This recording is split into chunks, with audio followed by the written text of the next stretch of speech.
प्रेम से बोलिए सदगुरु साहिब जी की जय हो। सतनाम साहिब। नमो नमो सतपुरुष को नमन करूं हर बार। नमस्कार गुरुदेव को जिन भेद दिया है सार। हे साहिब आपका अनंत अनंत शुक्रिया, अनंत अनंत आभार। साहिब जी आपकी सर्वदा ही जय जयकार। आदरणीय सर्व संतों की जय हो। उपस्थित आदर के योग्य सभी जीवात्माओं को मेरा नमन। सतनाम साहिब। हम सब में बैठे परमपिता परमात्मा को शत शत नमन। गुरु बिन इस सत्य की कि हम चेतना है और जड़ता को धारण किए हुए हैं। गुरु बिन इस सत्य की पहचान हमें नहीं हो पाती। गुरु बिन लखे ना सत्य को, और गुरु बिन मिटे ना दोष। कौन से दोष हैं जो नहीं मिटते गुरु के बिना? जो ये संसार में हमें गमन करते रहने की आदत हो चुकी है ना, ये सबसे बड़ा दोष है। ये भी मिटा देते हैं गुरु अपने ज्ञान के अमृत जल से। हमें इतना धोते हैं, इतना धोते हैं, इतना धोते हैं कि निर्मल कर देते हैं हमारे मन को भी, और इतना निर्मल कर देते हैं कि फिर उसमें वासना भी वास नहीं करती। इच्छाएं, कामनाएं, तृष्णाएं ये वास करना छोड़ देती हैं। त्याग और वैराग्य से, सत्य से, शांति से, संतोष से, धैर्य से इस शरीर को पूर्ण रूप से परिपक्व कर देती हैं। आत्मा को परिपक्व कर देती हैं, मन को परिपक्व कर देती। तो फिर जब जिसका तन स्वस्थ, मन शांत और आत्मा पूर्ण रूप से पवित्र होगी, तो वो कैसा होगा? क्या वो आनंदित नहीं होगा इस दुनिया में? क्या वो दुख सुख से परे नहीं होगा? क्या वो किसी सीमाओं में बंधेगा? वो तो ऐसा उज्जवल हो जाएगा कि औरों को भी प्रकाशमान कर देगा। है क्या नहीं? और हमें भी संतों के मार्ग पर चलकर वो ही बनना चाहिए। क्या बनना चाहिए? वो क्या? केवल संत, केवल संत, केवल संत। संतों की शरण में जाके हमें केवल संत ही बनना सीखना चाहिए, ताकि हम क्या बन जाएं? उनके जैसे हूबहू बन जाएं। जब कोई आपको देखे, आपको सुने, आपको समझे, आपको महसूस करे ना, अपनी अंतर्दृष्टि से, अपनी अंतर्दृष्टि से आपको सुन पाए।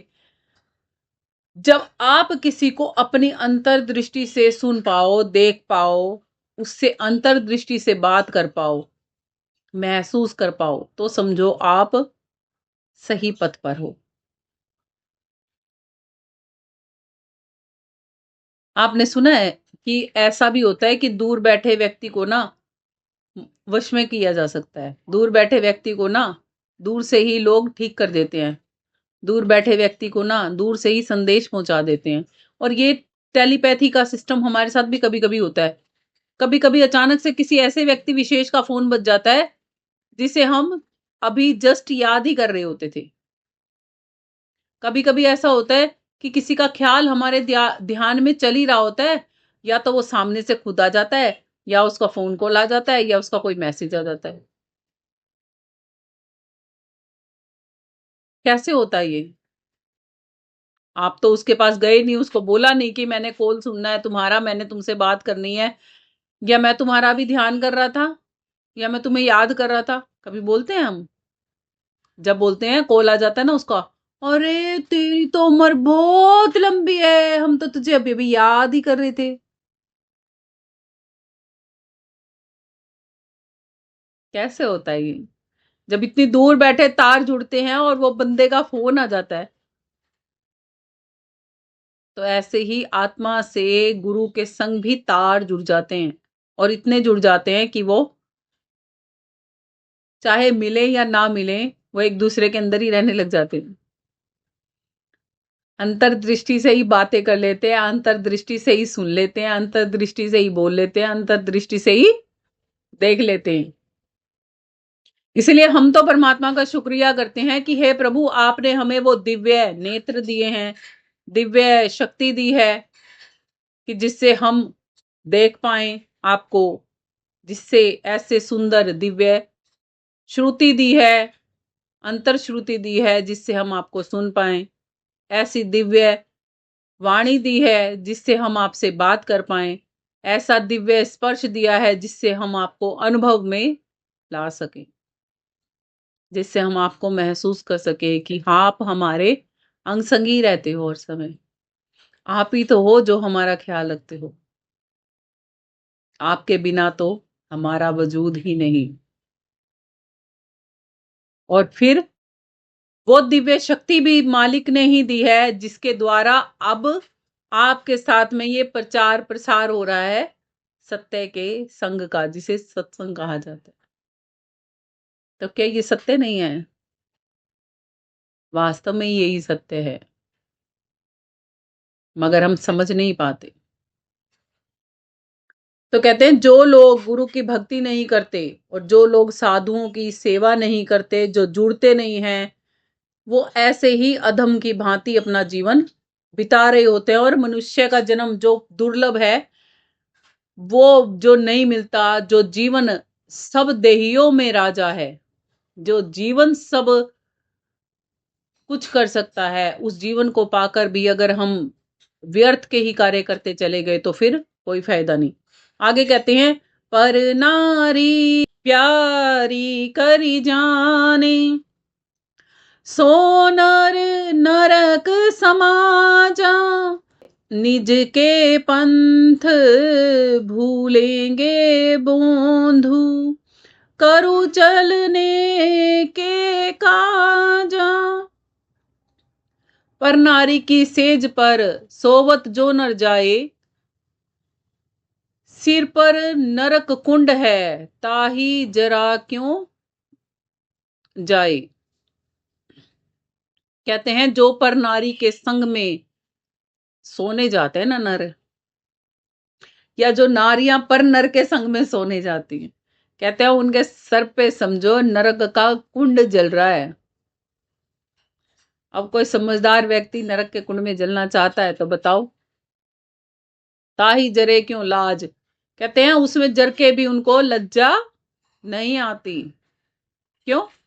क्योंकि वो तो वहीं पे आनंद समझते हैं ना, सुकून समझते हैं। ये नहीं पता चंद पल में ऐसी घटना हो जाती है कि जो फिर तहा उम्र भुगतनी पड़ती है।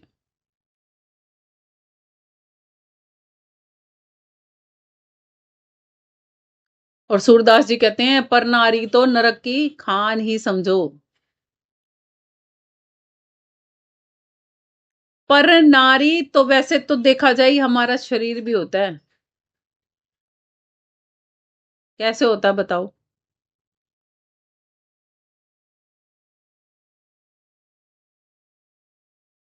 क्योंकि ये शरीर भी तो पराया है, एक दिन छूट जाएगा। नहीं छूट जाएगा। हम अपने कहां से हैं? अपने हम अपने अपने कहां से हैं? हम आत्मा से अपने हैं, वहां से खुद का ख्याल नहीं करते। इसलिए कहा ये पर नारी तो शरीर भी है। पर किसके आगे लगाया जाता है? जो पराया होता है, जो अपना नहीं होता। तो बताओ ये काया आपकी अपनी है? इसको ऊपर लेके जा सकते हो? जिसको परमात्मा के घर तक लेके जा सकते हो ना, केवल मात्र वो अपना होता है। क्या लेके जा सकते हो? लोग सोचते हैं कि केवल संभोग करने को ही यहाँ पर नारी की संज्ञा दी गई है। वो तो है ही, पर नारी की संज्ञा उस चीज को तो दी गई है ही, मगर आप यहां से समझो, जब आपको अपने अंदर उतरने को समझाया जा रहा है ना, अपना काज करने को समझाया जा रहा है ना, तो अपने काज के लिए जो ये देही मिली है ना, इसमें रहकर जहां आपको जाना है ना वहां जाओ, इस देही में भी मत आओ। जब आप साधना में साधक बन के अपने तन को साध लेते हो ना, तो जैसे आपकी आत्मा स्थिर है ना, अचल है ना, अजर है ना, अविनाशी है ना, वैसे ही आपका तन भी सद जाता है, हिलता डुलता नहीं है, एक मुर्दे के समान हो जाता है, जिसको कहा जाता है ना मृत्यु परम सत्य है। परम सत्य कहते हैं ना मृत्यु को। तो उस अवस्था में आपका शरीर पहुंच जाता है और आपका मन भी पूर्ण रूप से स्थिर और एकाग्रचित्त हो जाता है उस सच्चिदानंद घन परमात्मा में। तो शर्त है, इतनी शिद्दत से बैठोगे तभी तो होगी ना। गुरु ने बोल दिया बैठना है तो हाँ बस चलो बैठ जाते हैं, 10 मिनट बैठ गए, अरे हो रही है यार, को नहीं होती भक्ति भुक्ति, 15 मिनट बैठ गए बस, और क्या जान लेगा, अब गुरु कह देंगे नहीं हुई भाई कोई नहीं, घर के काम इतने पड़े थे मेरे तो बच्चे रो में थे, मेरे तो पोता पोती रो में थे, मैंने तो मकान देखने जाना था, मैंने तो दुकान देखने जाना था, मैंने तो बाजार जाना था। बस ये अवसर फिर ना मिले। कमाली जी का बड़ा सुंदर भजन है, वो कहती हैं, फिर ना मिलेगा बंदे मानुष जन्म, फिर ना मिले, फिर कब, ये अवसर भी नहीं मिलेगा। जितने श्वास से, अब ये लगाओ आज जो डेट है, क्या कल वही सेम डेट थी? आज जो वार है क्या कल भी वही सेम वार था? और आज जो प्रभु भक्ति के बिना टाइम बिता दिया, क्या कल वो पुनः टाइम आ जाएगा कि आप उसमें बिता दोगे? जितनी श्वासें आप ले चुके हो अब तक, क्या वो रिपीट में आपको मिल सकती हैं? फिर जब वो चीजें नहीं मिल सकती तो क्यों वेस्ट कर रहे हो? और किस चीजों में वेस्ट कर रहे हो, ये भी नहीं समझ रहे, कहाँ लगा रहे हो उनको? कि जी क्या करें, मजबूरी है हमारी, तो बस इस मजबूरी का रोना रोते रहना, और ये जीवन यूं ही ढोते रहना बोझ की तरह। और एक दिन प्राणांत आ जाएगा तो यम के दूत जी पूछेंगे, बहन जी नरक में जाओगे स्वर्ग में जाओगी? लिस्ट तो आपकी स्वर्ग की आ रही है, और वहां पर भी एक इच्छा जागेगी, भाई एक बार नरक दिखा तो ला, किस्सा होया करे। कहोगा ले जी, आप ही ने मांगा था नरक में ही रह लो। क्योंकि ये इच्छा कामनाएं की इच्छा छोड़ेंगे ही नहीं, प्रभु तो प्राप्ति चाहिए ही नहीं। जब प्रभु नहीं चाहिए तमाम जीवन भी, तो फिर वो अंत समय में भी क्यों आएगा आपके पास? वो तो कहेगा बेटा सारे समय जिस चीज की आस करी है ना, वहीं पे ही चले जाओ, क्योंकि सारा जीवन आस तो करी है, तो आपको सुकून पीस शांति वहीं मिलती होगी ना, तभी तो आप आस लगाए बैठे थे।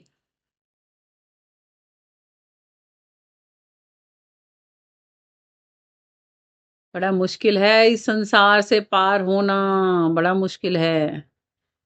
बहुत सरल भी है यदि मन अपना हो जाए तो। बस ये मन ही अपना करना होता है, फिर कोई दिक्कत नहीं आती, फिर कोई पर नारी नहीं भाती, कोई पर पुरुष नहीं भाता, सिर्फ एक मालिक की याद में डूबने में ही आनंद आता है। कहते हैं निज के पंथ भूलेंगे बोंधु, कहते हैं खुद का पंथ, जहां खुद को जाना है, जहां आत्मा की यात्रा है, वहां के पंथ को, वहां की सच्चाई को अस्वीकार कर देंगे। कौन लोग? मूर्ख लोग, अज्ञानी होते हैं। और करूं चलेंगे के साजा, और कहते हैं कि ऐसे ही चले जाएंगे इस दुनिया में करके काज ए काज। संसार में तो हम आते हैं, मगर परमात्मा की भक्ति, प्रभु भक्ति, गुरु भक्ति बिना सीखे ही इस संसार सागर में भटकते भटकते अकाज करके ही चले जाते हैं। और जो अपने निज पंथ को, निज पद को पाते नहीं है ना लोग, वो भोंदू होते हैं इस दुनिया में। क्योंकि मानव तन मिला था अपने स्व के घर जाने के लिए, और वहीं वो जा नहीं पाते। आगे कहते हैं साहिब, यहाँ नहीं कोई मीत तुम्हारा, मात पिता सुत आजा, ये है सब मतलब के साथी, काहे करत अकाजा। कहते हैं यहाँ कोई अपना नहीं है। क्यों अपना नहीं है? मात पिता सुत बांधवा, बंधु कुटुंब को जान, गुरु भक्ति को जब चले, ये अटकावे आन। और इनका अटका जो ना रहे, गुरु भक्ति में सत्संग में जो जाए, कहें कबीर वो जीवात्मा मोक्ष मुक्ति पद पाए। इस संसार के व्यवहार में, दिन दस के व्यवहार में झूठे रंग ना भूल, अंत काल पछताएगा जब काल की लगेंगी सूल। इस संसार में क्यों फंस रहे हो? पता नहीं है सब स्वार्थ के मीत हैं यहाँ। इस संसार में हम कितने भी रिश्ते नातों में गुम हो लें, स्वार्थ के सब मीत यहाँ तेरा नहीं है कोई, आप आपको चालना यहाँ मिलाप दिन दोए। ये भी नित्यानंद जी की वाणी है। देख लो इस दुनिया में सब स्वार्थ के मीत नहीं है क्या? जब तक आप सामने वालों का कर रहे हो ना, तब तक आप उनके प्यारे हो, तब तक आप उनको भा रहे हो। एक छोटी सी गलती कर दो, जानबूझ के कर दो, पता है क्या कहा जाता है कि अगर किसी को परखना हो ना, उसको गुस्सा दिला दो।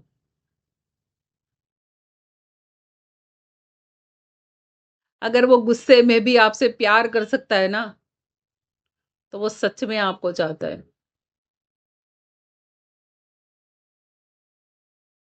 वो आप पर गुस्सा करके भी आपसे क्षमा याचना कर सकता है ना, तो वो आपको बेपनाह चाहता है। और वो गुस्से में भी आपको सदका कर सकता है ना, तो वो आपको असीमा से परे चाहता है। असीम प्रेम है उसका।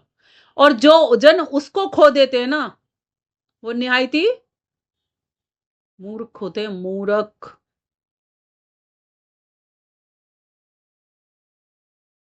समझे? मान लो मैंने आपको गुस्सा दिला दिया किसी बात के लिए, तब आपकी परख हो जाएगी मुझे कि आप मेरे को कितना चाहते हो। क्योंकि आप ये समझोगे कि उसने मुझे गुस्सा क्यों दिलाया, क्या गलती करी थी मैंने। अगर आप ये समझ रहे हो और आपको नहीं भी समझ में आ रहा, तो आप सामने से पूछ रहे हो कि क्यों किया आपने मेरे साथ ऐसा, क्या कारण था, क्या किया था मैंने ऐसा। और तब भी आपको नहीं समझ में आएगा, फिर भी आप माफी मांगो कि मुझे नहीं समझ में आ रहा, आप मुझे माफ कर दो, क्योंकि मैं आपको बहुत चाहता हूं या चाहती हूँ। और फिर अगर सामने वाला माफ ना करे, तो वो ही मूर्ख हुआ ना। क्योंकि आप तो उसको छोड़ना ही नहीं चाह रहे किसी भी तरीके से। आपको उस पे, सामने वाले पे गुस्सा भी आ रहा है, आप फ्रस्ट्रेटेड भी हो रहे हो, आप फिर भी चाह रहे हो कि नहीं भाई, ये हमारे बीच की दूरी दूर हो जाए बस किसी तरीके से। और फिर भी आप उसको खो दो, या मैं आपको खो दूं, तो बेवकूफी हुए ना। इतना चाहने वाला संभलता नहीं है, कम कम लोगों पे संभाला जाता है वो। ऐसा चाहने वाला दिलदार मिलता नहीं है, और मिलने के बाद कोई संभाल नहीं सकता। इसीलिए कहा जाता है हीरा एक जगह पर टिकता नहीं है। और जिसकी उंगली में हीरा टिक जाता है ना, लोग टिकने नहीं देते, चमकना पत्थर कह कह के ना गिरवा ही देते हैं।